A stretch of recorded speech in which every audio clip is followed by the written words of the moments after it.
안녕하세요. DDR부동산연구원의 서영창입니다. 이번 시간에는 접도 의무 예외 세 가지에 대해서 설명하도록 하겠습니다. 자, 이번 시간에도 그림을 보고 공부합시다. 앞 시간에서 보았듯이 건축을 하려는 모든 대지는 건축법 도로에 2m 이상이 접해야 합니다. 즉, 그 건축물과 지으려고 하는 건축물과 4m 이상의 건축법 도로가 연결돼 있어야 된다는 거죠. 그 연결 부분은 2m라는 것이고, 그러니까 연결이 그냥 접도만 하는 경우도 있고 또 도로를 새로 만들어야 되는 경우도 있고 여러 가지가 있을 수 있죠. 이 연결 통로란 건축물 이용자의 편의와 긴급시 피난 차량의 통행로 확보를 위해서 건축허가 신청자가 건축법에 규정된 의무라는 것이죠. 건축허가 신청자에게 건축법이 부여한 의무라는 것입니다.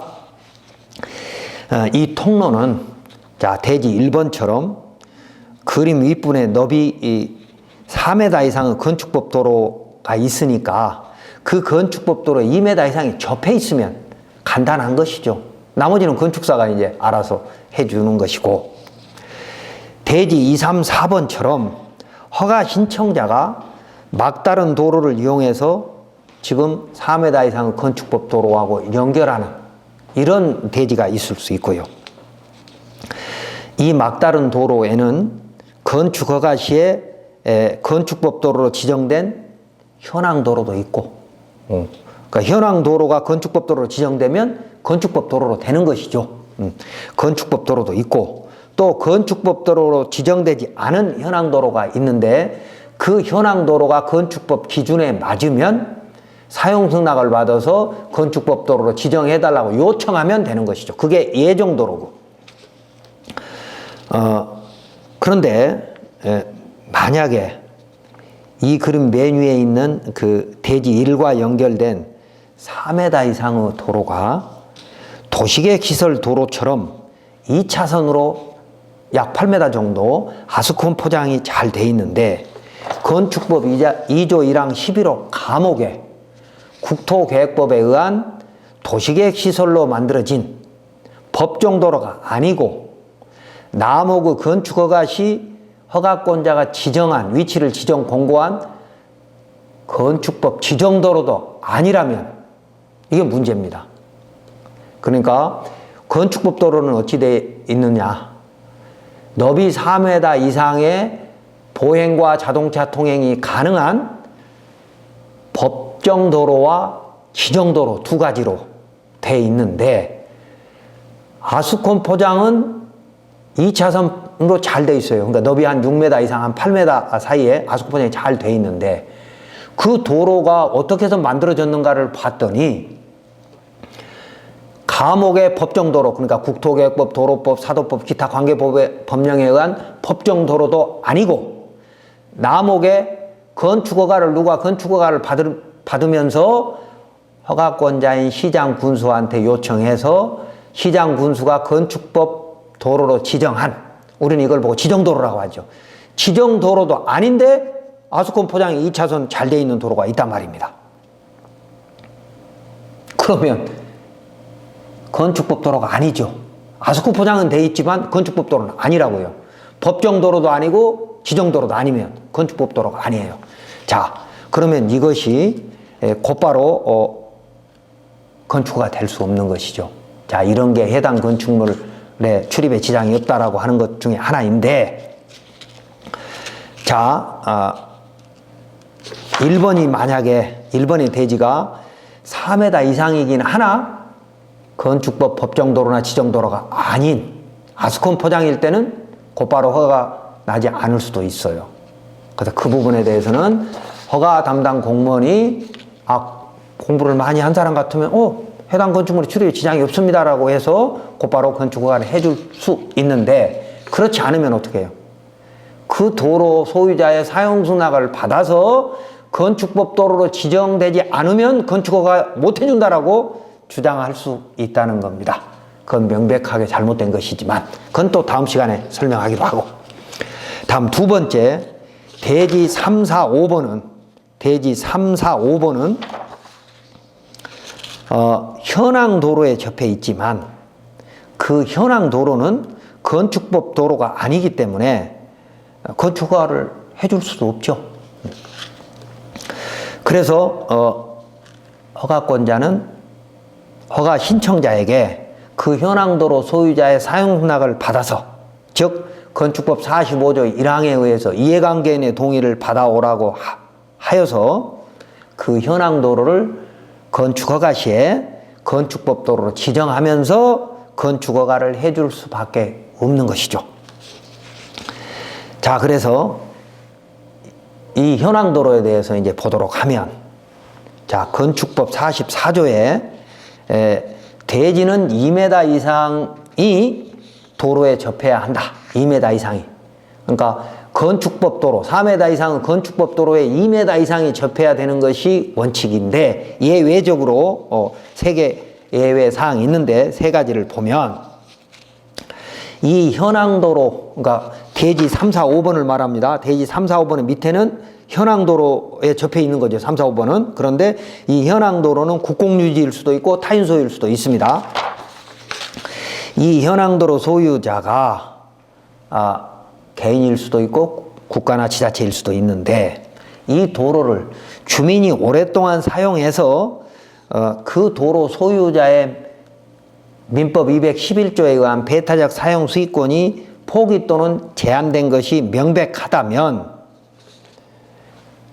허가권자는 추후 그 현황도로 소유자로부터 부당이득 반환 청구 소송에 승소할 자신이 있을 경우에는 도로 소유자의 동의 없이 해당 건축물의 출입에 지장이 없다라고 인정돼서 건축허가를 해줄 수 있습니다.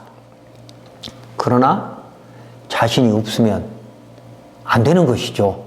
그러니까 자신이 있게끔 우리 허가 신청자가 만들어야 될 때도 의외로 많습니다. 국가나 지자체가 해결해 줘야 되는데요. 자, 예를 하나 들어볼게요. 1975년 12월 31일 개정되고 76년 2월 1일부터 시행됐던 건축법이 있는데, 그 건축법 전에는 건축법 도로는 4m 이상의 도로는 모두 건축법 도로였습니다. 76년 2월 1일 전, 그러니까 76년 1월 31일까지 이미 만들어진 도로가 있었다면 그 도로는 모두 건축법 도로였다는 것이죠. 그렇다면 그게 건축법 도로라고 우리가 인정받으려면 76년 2월 1일 전에 만들어진 객관적 증거를 시청에 갖다 줘야겠죠. 허가권자인 시장, 군수, 구청장에게.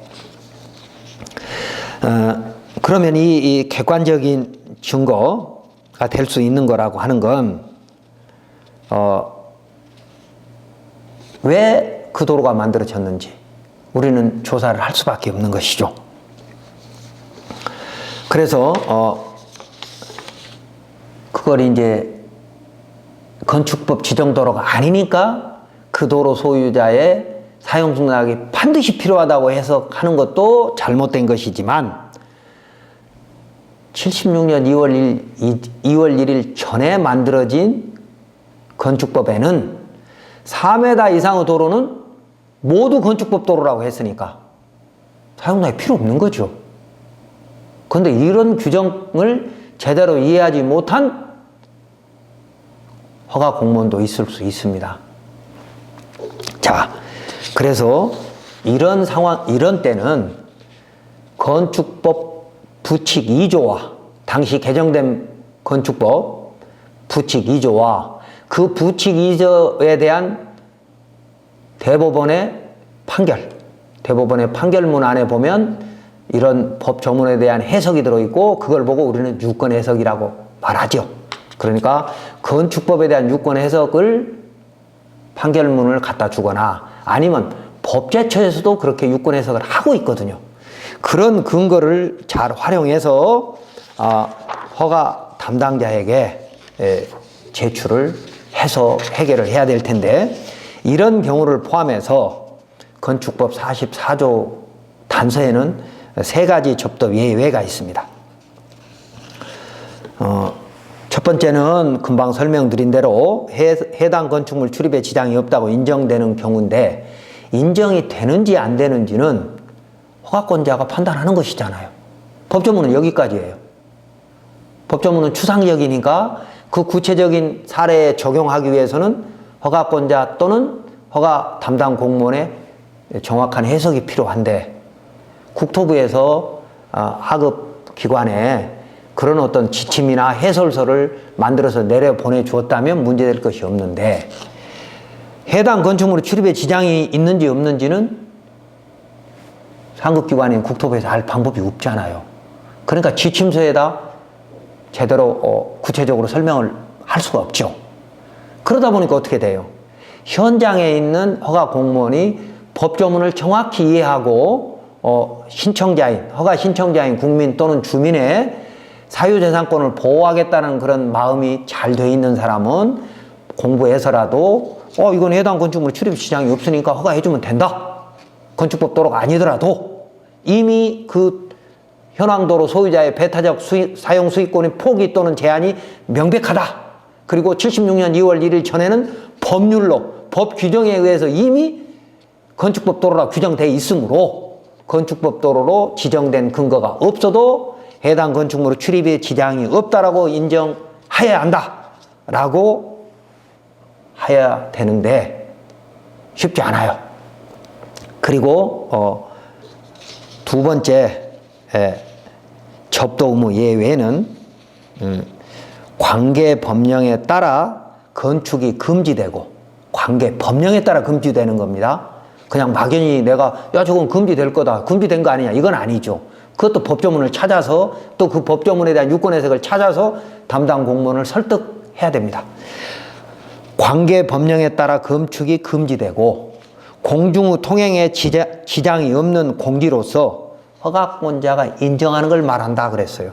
그러니까 예외 규정 2조에 보면 건축물 주변에 대통령으로 정하는 공지가 있는 경우에는 건축법 도로에 2m 접하지 않아도 건축허가 해줄 수 있다라고 돼 있는데, 이 대통령이라고 하는 명을 보니까 건축법 시행령 28조에는 이리 돼 있는 것이죠. 광장, 공원, 유원지, 그러니까 이 세 곳과 접해 있으면서 건축이 금지되고 공중 후 통행에 지장이 없는 공지라고 허가권자가 인정하는 경우에는 가능하다 이겁니다. 인정 안 하면 안 되는 것이죠. 이건 정말 재량적 판단이죠, 허가권자.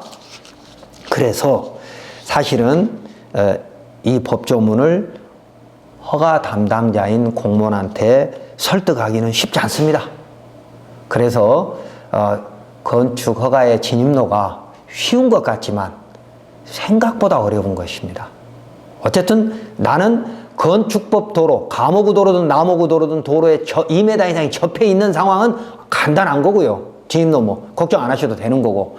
그런데 이런 상황, 멀쩡한 도로에 접해 있는데 도로가 건축법 도로가 아닐 때, 케이스 바이 케이스니까 굉장히 어려울 수 있죠. 그리고 이때 하나 제가 또 설명드려야 될 것은 건축법 44조를 1항을 우리가 읽으면서 헷갈리면 안 되는 것이 뭐냐. 대지가 2m 이상이 도로에 접해야 한다 라고 돼 있는 이 법조문에 헷갈리면 안 되는 게 뭐냐면, 대지가 아예 도로로 통하는 통로가 없어도 된다는 건 아닙니다. 그러니까 이 단서는, 그러니까 통로가 아예 없어도 해줄 수 있다 그 말은 아니고, 대지가 외부와 연결되는 통로가 있지만 그 통로가 되는 도로가 건축법 도로가 아니어도 된다 그 말입니다. 이 법조문 읽으실 때 말입니다. 그러니까 건축물의 대지는 2m 이상이 도로에 접해야 된다. 반드시 2m 이상이 접해야 되지만 다만 예외적으로 세 가지에 대해서는 접하지 않아도 된다 이렇게 돼 있는 것이죠. 그런데 감옥에 해당 건축물의 출입에 지장이 없다고 인정되는 경우는 2m 이내 접하지 않아도 된다 그 말이 아니고, 건축법 도로가 아닌 현황 도로에 접해도 된다 그 말입니다. 그러나 그 현황 도로의 배타적 사용 수익권의 폭이 제한된 것은 명확해야 한다. 그러니까 배타적 사용 수익권이 살아있는 도로에 사용 승낙 없이 해당 건축물의 출입에 지장이 없다고 인정해달라, 이것은 안 된다는 것입니다. 자, 그리고 이제 주변에 공지가 있는 경우에 대해서도 법조문 28조, 시행령 28조를 봤고요. 그 다음에 이제 마지막으로 농지법, 그러니까 세 번째 접도 의무 예외인 농지법 2조 1호 남목에 따른 농막을 건축하는 경우란, 제가 법조문을 한번 읽어볼게요. 농막, 농작업에 직접 필요한 농자재 및 농기계 보관, 수확, 농산물 간이 처리 또는 농작업 중 일시 휴식을 위하여 설치하는 시설, 연면적 20제곱미터 이하이고 주거 목적이 아닌 경우로 한정한다 그랬습니다. 그래서 이런 농막은 얼핏 뭐 컨테이너 같은 것으로 사용하면 건축물로 볼 수도 있지만, 농자재나 농기계를 보관하는 시설로서 교통량이 거의 없고 주변에 공터가 있는 곳에 위치해서 진입로 확보 의무, 즉 접도 의무를 꼭 적용할 필요가 없기 때문에 면제해 준다는 것입니다. 자, 그래서 예외 이 세 가지를 다시 정리하면, 모든 건축물의 건축 허가에는 위 그림처럼 그 대지가 외부와 통하는 2m 이상의 통로가 있어야 됩니다. 이 2m 이상의 통로는 긴급시 119 차량 등이 접근할 수 있는 통로여야 됩니다. 현재 건축허가를 신청하려는 대지가 건축법 도로에 접하지 않았으면, 1번처럼 접했으면 문제가 없고요. 2, 3, 4번처럼 접하지 않았으면 건축법 도로까지 허가 신청자가 토지 소유자의 사용락 등으로 통로를 확보해서 신청해야 되는 것이 원칙이지만, 허가 신청자의 접도 의무 실현에 너무 과다한 비용이 소요되는 등 사실상 불가능한 경우에는 허가권자는 건축법 도로가 아니지만 배타적 사용 수익권이 제한된 현황 도로가 있다면 허가해 줄 수도 있다 그 말입니다. 그리고 대지 5번은 현황 도로가 있으면 국공유지인 경우에는 그냥 사용할 수도 있지만 판단에 따라서 사용허가나 대부계약을 받아야 될 필요가 있을 수도 있고, 개인 소유의 현황 도로는 배타적 사용 수익권이 명백하게 제한되어 있지 않으면 사용 승낙이 필요할 수도 있습니다. 자, 이번 시간에는 건축 허가에서 접도 의무 예외에 대한 세 가지에 대한 설명이었습니다.